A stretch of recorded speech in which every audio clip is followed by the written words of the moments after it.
Hello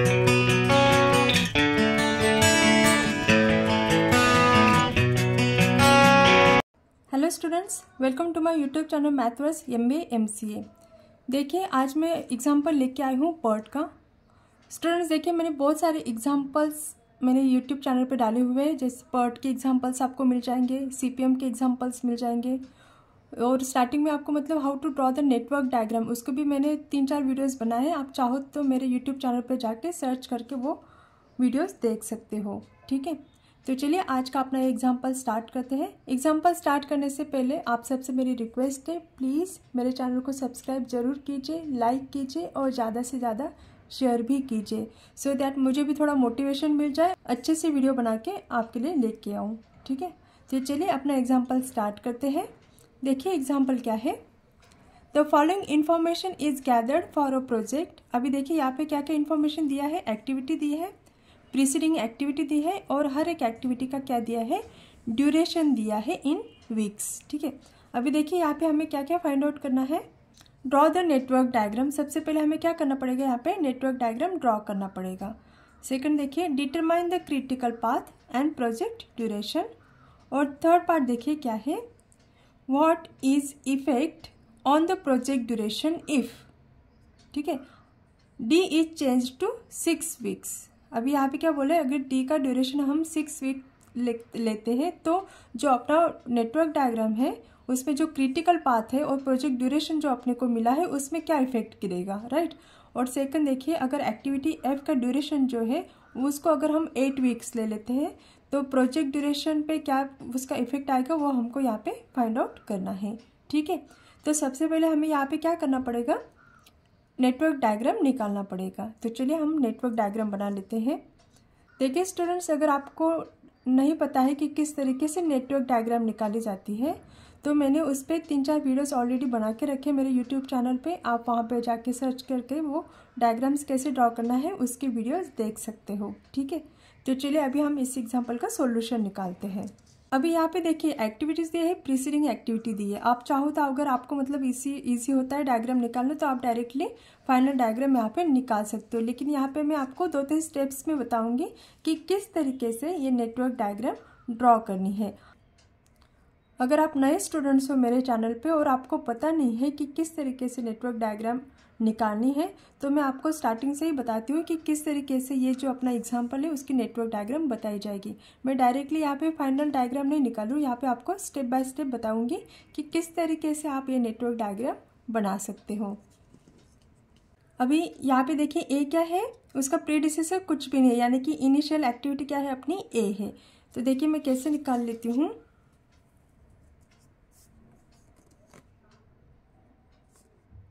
ये मान लिया मैंने ए होगी मेरी एक्टिविटी ए। ठीक है, उसका कोई भी प्रीडिसेसर नहीं है।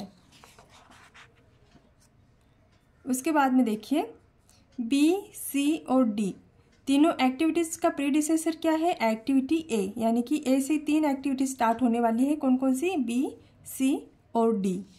तो मैं क्या करती हूँ, यहाँ पे मैं 3 नोट्स ले लेती हूँ, 1 2 3। ठीक है,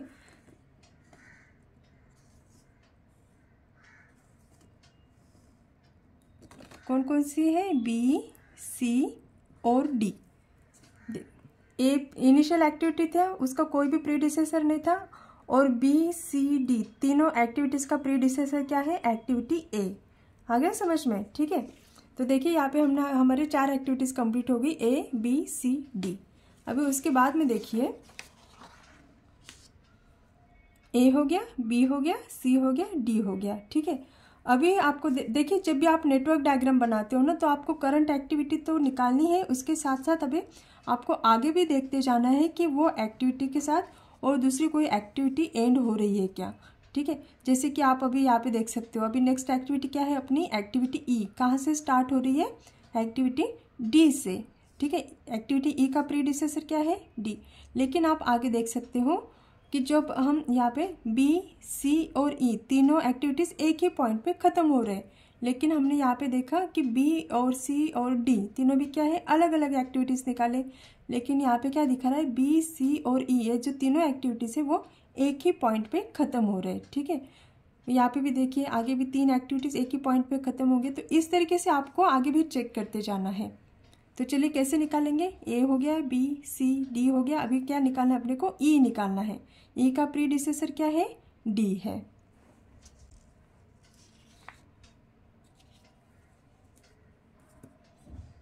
तो देखिए मैं यहाँ पे ऐसे बना लेती हूँ ई, ठीक है।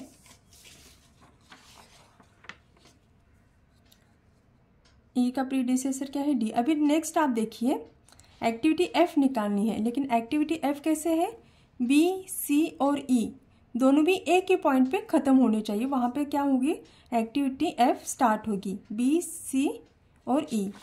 लेकिन आप यहाँ पे देख सकते हो बी सी और ई तीनों भी क्या हो रहा है, अलग अलग पॉइंट पे ख़त्म हो रहा है। तो हमें यहाँ पे क्या करना पड़ेगा, अभी उस तरीके से चेंज करना है। देखिए ये फाइनल डायग्राम नहीं है, आपको मतलब एक स्टेप बाय स्टेप करते जाना है, सो दैट आपका जो डायग्राम रहेगा वो मिनिमम नोड में आपको कंप्लीट करना है, ठीक है।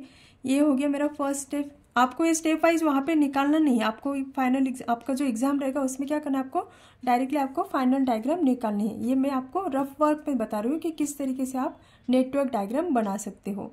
अभी यहाँ पे क्या दिखा है कि बी सी और ई तीनों क्या हो रहा है, एक ही पॉइंट पे ख़त्म हो रहा है। तो देखिए मैं क्या करती हूँ, अभी ये मेरा हो गया, ये देखिए एक्टिविटी ए है, ये मेरी एक्टिविटी क्या थी, बी, ये क्या थी मेरी एक्टिविटी सी, और ये क्या थी मेरी एक्टिविटी डी, ठीक है। अभी देखिए मैं क्या कर सकती हूँ, यहाँ पे बी सी और डी एक ही पॉइंट पे ख़त्म होते हैं। देखो बी और सी को मैं कनेक्ट कर सकती हूँ, कैसे कनेक्ट कर सकती हूँ, by using the dummy activity. तो मैं इसको बोल लेती हूँ D1, ठीक है।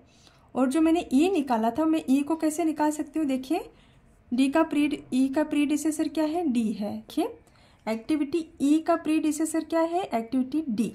तो यहाँ पे देखिए मैं कैसे निकाल सकती हूँ, यही वाला मैं यहाँ पे कनेक्ट कर सकती हूँ, राइट।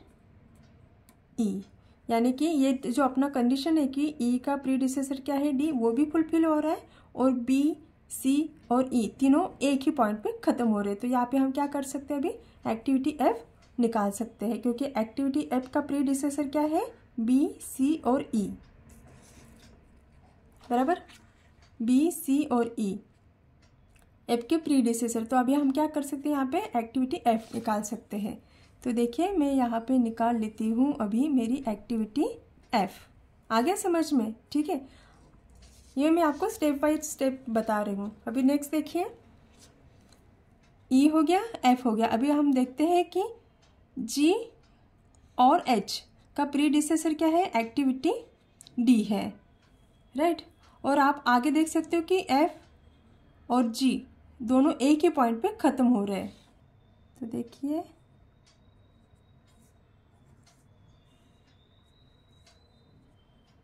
ये हो गया मेरा जी, और ये होगी मेरी एक्टिविटी एच। जी का प्रीडिसेसर क्या है, एक्टिविटी डी। एच का प्रीडिसेसर क्या है, एक्टिविटी डी। लेकिन जो जी है वो किस एक्टिविटी के साथ एंड हो रहा है, जी के साथ एक ही पॉइंट पे एंड हो रहा है, राइट। तो यहाँ पे देखिए मैंने जी को एफ के साथ यहाँ पे एंड कर दिया, और ये अपना एक्टिविटी एच, ठीक है। अभी देखिए नेक्स्ट कैसे निकाल सकते हैं हम, ई हो गया, एफ हो गया, जी हो गया, एच हो गया। अभी देखिए आई का प्रीडिसेसर क्या है, एच है, लेकिन आप आगे देख सकते हो कि एफ जी और आई तीनों एक ही पॉइंट पे ख़त्म हो रहे हैं, राइट। और आई का प्रीडिसेसर क्या है, एच, यानी कि एच से एक्टिविटी कौन सी स्टार्ट होगी, आई। तो देखिए ये निकाल लिया मैंने एक्टिविटी आई, बराबर। आई का प्रीडिसेसर क्या है, एच है, और एफ जी आई एक ही पॉइंट पे ख़त्म हो रहे हैं, बराबर। उसके बाद में देखिए एफ जी आई जहाँ पे एंड हो रहा है, एक ही पॉइंट पे तीनों एक्टिविटीज़ खत्म हो रहा है। ये तीनों पॉइंट जहाँ पे खत्म होंगे वहाँ पे कौन सा एक्टिविटी स्टार्ट होंगी, एक्टिविटी जे। जे का प्रीडिसेसर क्या है, एफ जी आई जहाँ पे एंड होते हैं वहाँ पे एक्टिविटी जे स्टार्ट होंगी। तो देखिए ये ले लेती हूँ मैं एक्टिविटी मेरी जे। आ गया समझ में। तो देखिए इस तरीके से हमने ये डायग्राम अभी बना लिए। ये क्या किया मैंने, रफ वर्क किया। अभी मैं यहाँ पे क्या करूँगी, फाइनल डायग्राम निकालूंगी। तो देखिए फाइनल डायग्राम कैसे बनेगी अपनी। तो देखिए इस तरीके से अपनी ये फाइनल डायग्राम बन गई। ये जो किया था मैंने, ये रफ वर्क किया था, अभी यहाँ पे मैंने फाइनल डायग्राम निकाल लिया। तो देखिए वो यहाँ पे क्या थी अपनी एक्टिविटी ए थी अपनी एक्टिविटी बी,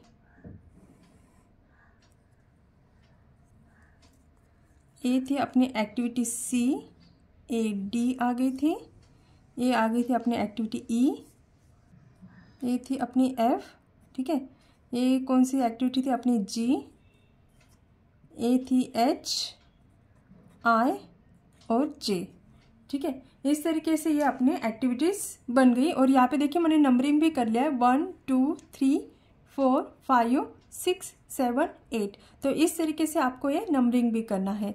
उसके बाद में देखिए अपने को क्या करना है, यहाँ पे हर एक एक्टिविटी का ड्यूरेशन भी देना है। तो एक्टिविटी ए का देखिए डायग्राम में हर एक एक्टिविटी का क्या दिया है, यहाँ पे ड्यूरेशन दिया। अभी हम क्या करते हैं, हर एक एक्टिविटी का यहाँ पे ड्यूरेशन लिख के लेते हैं।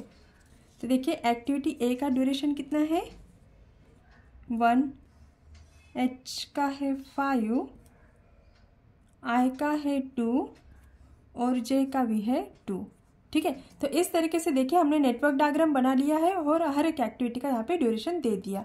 तो फर्स्ट पॉइंट तो अपना यहाँ पे कंप्लीट हो गया, ड्रॉ द नेटवर्क डायग्राम। अभी देखिए उसके बाद में हमें क्या फाइंड आउट करना है, determine the critical path and project duration. अभी हमें क्या फाइंड आउट करना है, यहाँ पे क्रिटिकल पाथ फाइंड आउट करना है। तो क्रिटिकल पाथ हम किसको बोलते हैं, डायग्राम में जो लॉन्गेस्ट ड्यूरेशन वाला पाथ रहेगा उसको हम क्या बोलते हैं, क्रिटिकल पाथ बोलते हैं, ठीक है। और क्रिटिकल पाथ का जो लेंथ रहेगा वही अपना प्रोजेक्ट ड्यूरेशन रहता है। तो चलिए अभी हम क्या करते हैं, लॉन्गेस्ट ड्यूरेशन अपने नेटवर्क डायग्राम में फाइंड आउट करते हैं। ये देखिए जो डमी एक्टिविटी होती है ना उसका ड्यूरेशन क्या होता है, हमेशा 0 होता है। तो चलिए अभी हम क्या करते हैं, क्रिटिकल पाथ फाइंड आउट करते हैं। देखिए नोड 1 से स्टार्ट करना है और नोड 8 तक हमें यहाँ पे जाना है। अभी देखिए यहाँ पे कौन कौन से पाथ है, नोड 1 से लेके 1 to 2, 2 to 3, 3 to 5, 5 to 7, 7 to 8। और एक्टिविटीज़ कौन सी आएगी उसमें, A, B, D1, F, J, ठीक है। सेकंड देखिए क्या रहेगा, second path 1 to 2, 2 to 5, 5 to 7, 7 to 8। और उसका देखिए उसका ड्यूरेशन कैसे रहेगा, एक्टिविटीज़ कौन कौन से आएंगी उसमें, A, C, F, J, ठीक है। और ड्यूरेशन कैसे रहेगा, 1 + 4 + 4 + 2। नेक्स्ट देखिए 1 to 2, 2 to 4, 4 to 5, 5 to 7, 7 to 8। Next क्या रहेगा 1 to 2, 2 to 4, 4 to 7, 7 to 8। और लास्ट वाला पाथ क्या रहेगा 1 to 2, 2 to 4, 4 to 6, 6 to 7, 7 to 8, right. तो इस तरीके से यहाँ पे देखिए ये फर्स्ट, ये सेकंड, ये थर्ड, ये फोर्थ और ये यहाँ से फिफ्थ। यहाँ पे टोटल कितने पाथ मिल रहे हैं हमें, 5 पाथ मिल रहे। तो अभी हम क्या करेंगे, यहाँ पे सभी पाथ लिख के लेते हैं। अभी देखिए फर्स्ट पाथ कौन सा है, यहाँ पे 1 2 3 5 7 8। और एक्टिविटीज़ कौन से आएंगी उसमें, A, B, D1, F, J। और देखिए उसका ड्यूरेशन क्या रहेगा 1 + 3 + 0 + 4 + 2 कितना आ गया देखिए, ठीक है। अभी देखिए नेक्स्ट पाथ कौन सा है, देखिए लास्ट वाला पाथ कौन सा है, 1 2 4 6 7 8। ड्यूरेशन देखिए उसका, एक्टिविटीज़ कौन सी आएंगी, A, D, H, I, J। और ड्यूरेशन देखिए 1 + 3, 1 + 3 + 5 + 2 + 2 कितना हो गया देखिए, ये आ गया आपका 13। तो देखिए इस तरीके से हमें यहाँ पे कितने पाथ मिले, 5 पाथ मिले 1 से लेके 5 तक। और हर एक एक्टिविटी का ड्यूरेशन हमने यहाँ पे फाइंड आउट किया है। देखिए फर्स्ट पाथ में ड्यूरेशन मिला 10 वीक, सेकंड में 11 वीक, थर्ड पाथ में मिला 12 वीक, फोर्थ में मिला 15 वीक और लास्ट जो है अपना वहाँ पे मिला आपको 13 वीक्स। तो मैक्सिमम ड्यूरेशन वाला पाथ कौन सा है, 15 जिसका ड्यूरेशन है, यानी देखिए A, D, G, J। तो ये क्या हो गया अपना क्रिटिकल पाथ हो गया। तो अभी हम क्या करते हैं, इस पाथ को हाईलाइट कर ले, तो वो क्या रहेगा अपना क्रिटिकल पाथ रहेगा। ये देखिए ए डी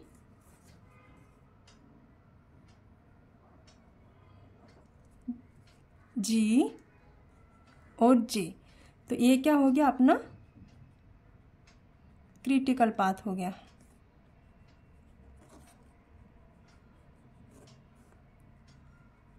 ठीक है, तो देखिए यहाँ पे क्या किया था हमने क्रिटिकल पाथ में, identifying all the paths through the network from node 1 to 8 and finding there duration. तो इस तरीके से अभी यहाँ पे हमें 5 पाथ मिल गए। ठीक है, तो 4th नंबर का पाथ है that is 1 to 2, 2 to 4, 4 to 7, 7 to 8। That is activities कौन से आएंगे उसमें, A D G J is having the maximum duration of 15 weeks. Therefore critical path कौन सा हो गया अपना, ए डी जी जे, ये हो गया अपना क्रिटिकल पाथ। और प्रोजेक्ट ड्यूरेशन क्या रहेगा यहाँ पे 15 वीक्स, क्योंकि मैक्सिमम ड्यूरेशन क्या है यहाँ पे 15 वीक्स। ठीक है, तो इस तरीके से हमने बना लिया यहाँ पे नेटवर्क डायग्राम बना लिया, क्रिटिकल पाथ फाइंड आउट कर लिया और प्रोजेक्ट ड्यूरेशन भी हमने यहाँ पे फाइंड आउट कर लिया। अभी देखिए लास्ट पार्ट क्या है अपने यहाँ पे, अगर हम स्पेसिफिक एक्टिविटी का अगर ड्यूरेशन चेंज करते हो तो प्रोजेक्ट ड्यूरेशन में उसका क्या इफेक्ट आएगा, ये हमें यहाँ पे फाइंड आउट करना है। ठीक है, अभी देखिए फर्स्ट एक्टिविटी कौन सी दी है उन्होंने, एक्टिविटी डी। एक्टिविटी डी यानी कि इसका देखिए एक्टिविटी डी का ड्यूरेशन कितना है, ओरिजिनल अपना जो नेटवर्क डायग्राम है उसका ड्यूरेशन कितना है 3 है। यहाँ पे अगर 3 के बजाय अगर हम क्या लेते हैं, देखिए if D that is activity 2 to 4 is changed to 6 weeks, original क्या है उसका ड्यूरेशन 3 है, अगर उसको हम 6 लेते हैं 3 की बजाय तो क्या होगा, एक्टिविटी का ड्यूरेशन कितने से बढ़ेगा 3 वीक से बढ़ेगा। देन अभी देखिए कौन कौन से एक्टिविटीज़ है जहाँ पे एक्टिविटी डी आती है, कौन कौन से पाथ है आप यहाँ पे देखिए। यहाँ पे देखिए पाथ नंबर 3rd, 4th और 5th, ये जो तीनों पाथ है यहाँ पे एक्टिविटी डी है, राइट। तो डी का ड्यूरेशन क्या था 3 था, अभी यहाँ पे हम क्या लेंगे, डी का ड्यूरेशन लेंगे 6। तो यहाँ पे हमें क्या करना है, अभी ड्यूरेशन फाइंड आउट करना है। देखिए ये जो तीनों पाथ है वो तीनों पाथ मैंने यहाँ पे लिख के लिए, देखिए वो पाथ भी हमने यहाँ पे लिख के लिए हैं जिनमें एक्टिविटी डी आती है, राइट। पाथ लिख के एक्टिविटीज लिखे, अभी हम क्या करेंगे उनका ड्यूरेशन फाइंड आउट करेंगे। अभी डी का ड्यूरेशन 3 की बजाय क्या रहेगा 6 रहेगा। फर्स्ट क्या है 1 to 2, यहाँ पे आ जाएगा 1 प्लस 2 to 4, यहाँ पे आ जाएगा 6, 3 के बजाय क्या आएगा 6। ठीक है, 4 to 5 का ड्यूरेशन क्या आएगा 2 प्लस 5 to 7 4 प्लस 7 to 8 2। तो देखिए कितना आ गया ये देखिए आ गया 15। ठीक है, अभी देखिए सेकंड पाथ जहाँ पे एक्टिविटी डी आती है, कौन सा पाथ है 1 2 4 7 8। 1 2 का ड्यूरेशन देखिए 1 है, प्लस 2 to 4 का ड्यूरेशन क्या लेना, अभी हमें 3 की बजाय 6 लेना है, प्लस 4 to 7 कितना है 9 प्लस 7 to 8 का 2, तो 18 आ गया। ठीक है, अभी देखिए नेक्स्ट यहाँ पे कैसे आएगा 1 प्लस 6 प्लस 5 प्लस 2 प्लस 2, तो ये कितना आ जाएगा 16 वीक्स। ठीक है, तो देखिए जब हमने प्रोजेक्ट ड्यूरेशन फाइंड आउट किया था अपने ओरिजिनल नेटवर्क डायग्राम में से, तो वहाँ पे हमें प्रोजेक्ट ड्यूरेशन कितना मिल गया था 15 वीक्स। ठीक है, अभी हमने क्या किया एक्टिविटी डी को चेंज किया है, उसका हमने क्या लिया ड्यूरेशन 3 की बजाय क्या लिया है 6 लिया। तो यहाँ पे अगर आप वो अलग अलग पाथ का ड्यूरेशन अगर फाइंड आउट करते तो मैक्सिमम ड्यूरेशन आप देख सकते हो कितना आ रहा है, यहाँ पे 18 आ रहा है, यानी कि यहाँ पे प्रोजेक्ट ड्यूरेशन अभी बढ़ गया है। तो हम देखिए यहाँ पे क्या लिख सकते हैं, here again A D G J remains longest path. यहाँ पे देखिए 18 ड्यूरेशन कौन से मिल रहा है, ये उसी पाथ में मिल रहा है, ए डी जी जे, यही वाला अपना क्रिटिकल पाथ था। अभी क्रिटिकल पाथ वही आ रहा है, लेकिन उसका ड्यूरेशन यहाँ पे 15 की बजाय क्या आ रहा है 18 आ रहा है। तो यहाँ पे देखिए हम क्या लिख सकते हैं, here again A D G J remains longest path that is critical path with duration कितना 18 वीक्स। ठीक है, अभी देखिए सेम तरीके से अपने को क्या करना है, एक्टिविटी एफ का ड्यूरेशन चेंज करना है। एफ एक्टिविटी यानी कि 5 to 7। अभी देखिए 5 to 7 एक्टिविटी एफ, उसका ओरिजिनल ड्यूरेशन कितना है 4 वीक्स है, राइट। अगर 4 वीक्स को हम चेंज करके अभी क्या लेंगे यहाँ पे, if F increase to 8 weeks, 4 की जगह पे हमें क्या लेना है 8 वीक्स लेना है। अभी हमें क्या करेंगे, ऐसे एक्टिविटीज़ फाइंड आउट करेंगे, ऐसे पाथ फाइंड आउट करेंगे जहाँ पे एक्टिविटी एफ आती है। तो देखिए ऐसे कौन से पाथ है जहाँ पे एक्टिविटी एफ आती है। यहाँ पे देखिए, यहाँ पे एफ है, यहाँ पे भी एफ है, यहाँ पे भी एफ है, यानी कि पाथ नंबर 1, 2 और 3, ये तीनों पाथ है जहाँ पे एक्टिविटी एफ आ रही है, ठीक है।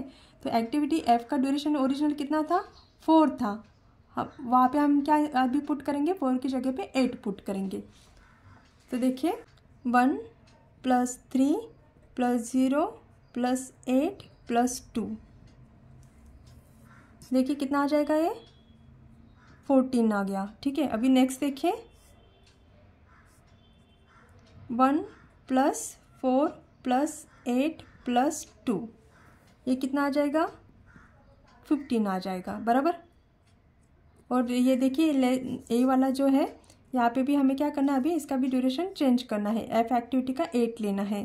तो देखिए ये कैसे आ जाएगा, 1 + 3 + 2 + 8 + 2, देखिए कैलकुलेशन करने के बाद इसका कितना हो जाएगा 16, राइट। तो यहाँ पे देखिए हम क्या लिख सकते हैं, नाउ पाथ 3, ये कौन सा पाथ मिला, ये पाथ मिला अपने। Now path 3 will become longest, that is critical path, therefore the project duration will increase to 16 weeks and critical path will also be changed. अभी देखिए ये लॉन्गेस्ट ड्यूरेशन हमें कहाँ पे मिला है, ADEFJ, ये एक्टिविटी जहाँ पे है वहाँ पे हमें क्रिटिकल पाथ मिला है। प्रीवियस में देखिए जो अपना ADGJ, यहाँ पे हमें लॉन्गेस्ट पाथ मिला था, ठीक है। तो यहाँ पे भी क्या हो रहा है, यहाँ पे तो जो अपना ओरिजिनल क्रिटिकल पाथ था वो सेम रह गया, लेकिन सिर्फ उसका ड्यूरेशन चेंज हुआ है। लेकिन अगर आप यहाँ पे देखते हो तो क्या हो रहा है, यहाँ पे ड्यूरेशन भी चेंज हो रहा है और पाथ भी चेंज हो रहा है, ठीक है। आ गया समझ में। तो देखिए इस तरीके से मतलब यूनिवर्सिटी एग्जाम में इस तरीके से क्वेश्चन भी पूछे जाते हैं कि अगर स्पेसिफिक सर्टन एक्टिविटीज़ का ड्यूरेशन अगर हम चेंज करते हैं तो अपना जो क्रिटिकल पाथ है और जो अपना ओरिजिनल प्रोजेक्ट ड्यूरेशन है उस पर क्या इफेक्ट आएगा, वो कम होगा या ज़्यादा होगा या अपना का पाथ चेंज होगा। तो उस तरीके से आपको यहाँ पे कमेंट उसका लिखना है। आ गया समझ में, ठीक है। बहुत सिंपल तरीके से मैंने यहाँ पे एक्सप्लेन किया है। अगर फिर भी आपको कहीं पे डिफ़िकल्टी आ रही है तो आप मुझे कमेंट बॉक्स में लिख सकते हो। Thank you.